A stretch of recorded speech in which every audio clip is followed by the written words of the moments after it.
Mohamed Tunis, le président du Parlement et Akufo-Addo lors du séminaire, PH, le Parlement de la Communauté économique des États indépendants de l'Afrique de l'Ouest a formulé une recommandation pour la révision du protocole de la communauté sur la démocratie et la bonne gouvernance afin d'interdire toutes les formes de manipulation politique par les dirigeants dans le but de conserver le pouvoir au-delà des limites constitutionnelles.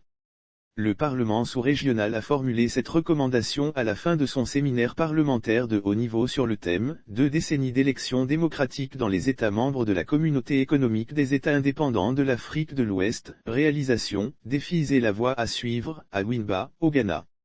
Les travaux du séminaire se sont déroulés du 13 au 16 octobre 2021 à Wimba, une localité située à 65 km d'Accra, la capitale du Ghana.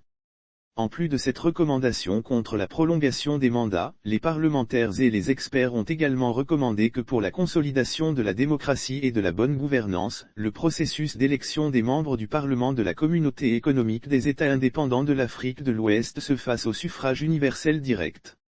Dans son allocution de clôture séminaire, le président du Parlement de la Communauté économique des États indépendants de l'Afrique de l'Ouest, Dr Mohamed Sidi Tunis, a appelé les États membres de la communauté à s'assurer qu'ils incluent dans leur loi nationale les dispositions du protocole additionnel de la Communauté économique des États indépendants de l'Afrique de l'Ouest sur la démocratie et la bonne gouvernance.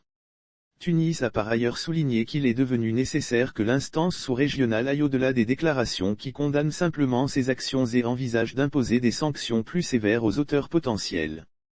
Pour sa part, Madame Shirley Ayorkor Botkwe, le ministre ghanéen des Affaires étrangères et de l'intégration régionale, a fait observer que les récents événements au Mali et en Guinée ont rendu impératif la révision urgente du protocole additionnel de 2001 sur la démocratie et la bonne gouvernance. Concernant le rôle du pouvoir judiciaire, le Parlement a recommandé la consolidation de l'indépendance et de l'impartialité du système judiciaire par les parlements nationaux à travers des législations adéquates. D'autres recommandations ont été faites lors du séminaire et elles portent sur le rôle des sociétés civiles et des acteurs non étatiques dans les élections. Ils ont mis en garde les sociétés civiles, les partis politiques et les candidats aux élections contre la divulgation des résultats devant l'organe mandaté pour le faire.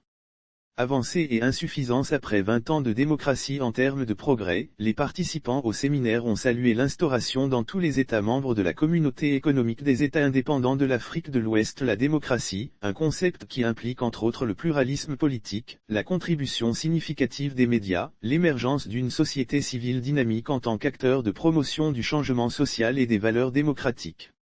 Quant aux insuffisances, elles se résument au recours à des modifications constitutionnelles visant à se maintenir au pouvoir au-delà des limites constitutionnelles, ouvrant souvent la voie à des coups d'État militaires, aux fréquentes allégations de manque d'indépendance effective des organes en charge de la gestion des élections et aux doutes qui pèsent parfois sur la neutralité et l'impartialité des juridictions en charge du traitement des contentieux électoraux. Protocole de la Communauté économique des États indépendants de l'Afrique de l'Ouest. Le protocole additionnel a été adopté le 21 décembre 2001 à Dakar au Sénégal. Il s'entend comme l'expression d'une nouvelle volonté politique collective des États membres de la Communauté économique des États indépendants de l'Afrique de l'Ouest de faire avancer le processus de prévention et la résolution des crises et des conflits violents, et d'instaurer la paix et la sécurité par le développement de la démocratie et de la bonne gouvernance. Il appelle à l'harmonisation de la part des États parties de leur loi nationale sur la lutte contre la corruption pour permettre l'adoption de mesures préventives efficaces contre la corruption et des sanctions proportionnelles et dissuasives.